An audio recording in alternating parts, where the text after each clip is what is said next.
Yes, yes, Oh, yes. okay. So I'm sitting here with Chris Odom, part of the WAMI team, part of the WAMI support, and also founder of the Black community of Portland. Now, today we went out to, this is just one of the projects the many that you actually do. Yes. And that was, we loaded up 140 food boxes, and then we've taken them out to different areas within the community. Now, what made you decide to get started in trying to do something like this? Well, when the resources came available, it was just going to be a one-off thing, but then when we realized that this is something that the community really needed, and the resource was still available through the COVID relief through the state of Oregon, we decided that we were going to make a concerted effort to get more community members involved and spread our reach throughout Southeast Portland, the Rockwood area, because there was a great need for it.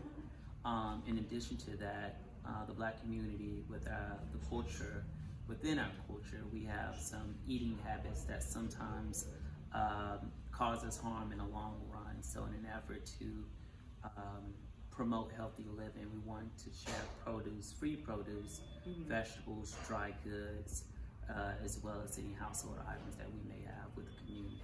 Was it like an instinct, a dream, or vision? I mean, something had to drive you to sit there and say, you know, I'm just gonna stop everything else that I'm doing and commit myself to like serving the community. That's a good question. I would say it's been part of our vision as BCP, our nonprofit organization, for some years now. Our whole theme is community development through networking and sharing resources. So whenever we do have resources, it is our primary focus to make sure we share that with our community partners as well as the community members that we interact with on a regular basis.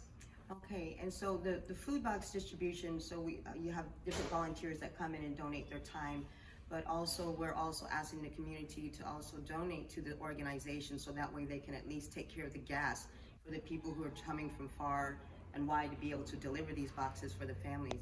I know from what I experienced today, I was like, this is really different, but it was amazing because I could see that these kids, you know, they wanted that food.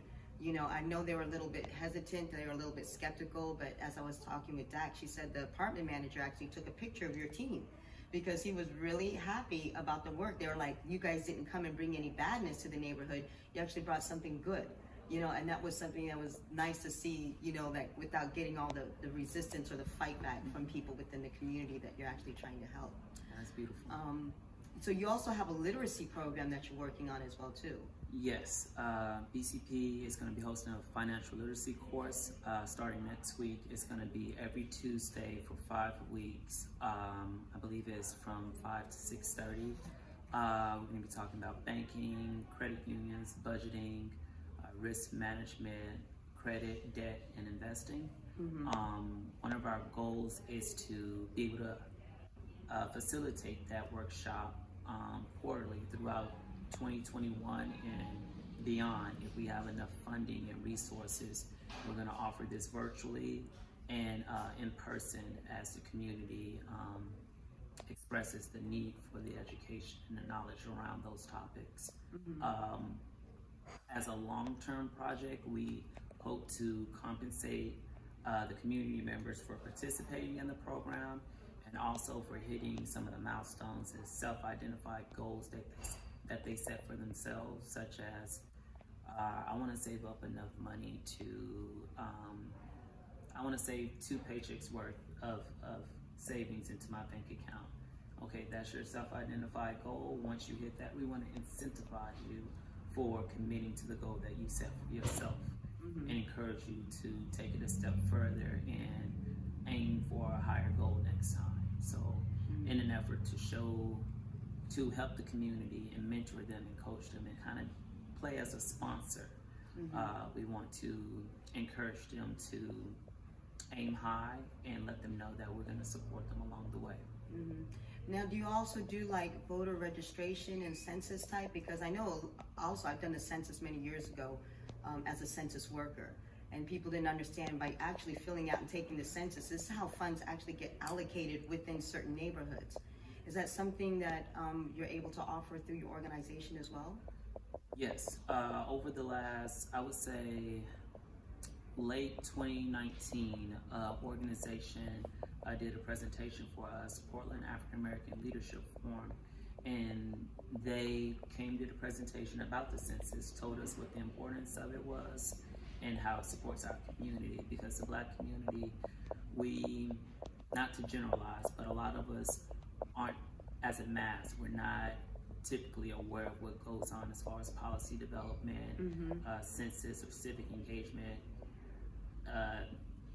initiatives or anything going on in our community revolving around civics or politics or policy development. So through our monthly community meetings, we did have a conversation, a workshop, I would say about a 45-minute presentation was led by this other Black-led organization.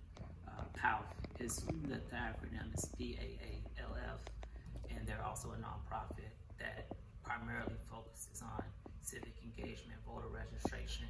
So like I was saying, in the spirit of not recreating the wheel, we lean on those entities to partner up with us so that we can spread the knowledge. So when they have events going on, we want to share that information with the community that we're already serving. On top of that, we would like to incentivize them to stay engaged, as well as hopefully next year we can incentivize the youth to get engaged with civic engagement opportunities. So Black Lives Matter, as far as like what we see is like Black Lives Matter and also beyond the protest. You know, so tomorrow, which we're going to be doing our nonviolent protest at the square, to also educate people about what Black Lives Matter means, not just in forms of police brutality, but also with eradicating systemic racism within education, within jobs, within housing, and there's a lot of ways that we can support the Black community, especially working with nonprofit organizations like the BCP here, and other places as well too. So I encourage you guys to please, you know, work with us, get involved, lend your support. You can either lend your bodies, you know, to help and volunteer, because it was a lot of work, you know, and without, you know, many hands make light work. That's right. You know, so we could use drivers, we could use people to carry boxes, we could use people to sit there and take down the addresses of the families that you're actually going to help. And then also coming out to with the voter registration and the census. And if you just want to, you know, just send some money to help these people who are donating their time and their gas and their energy, then please donate. And he's got a 501c that he can also give you a nice tax receipt for. So thank you guys. So is there a message that you want to tell them as well too? I would say believe in our organization, believe in the work we're doing, and know that our vision is true and that we do this for the people. 90% of the organization is ran off volunteers, and we've been doing this work for about 5 years so far. We plan on continuing doing it. So with your support, the efforts that we make expand out and reach a lot more families. So just if you have any questions about the work we're doing or about the work we want to do, you could easily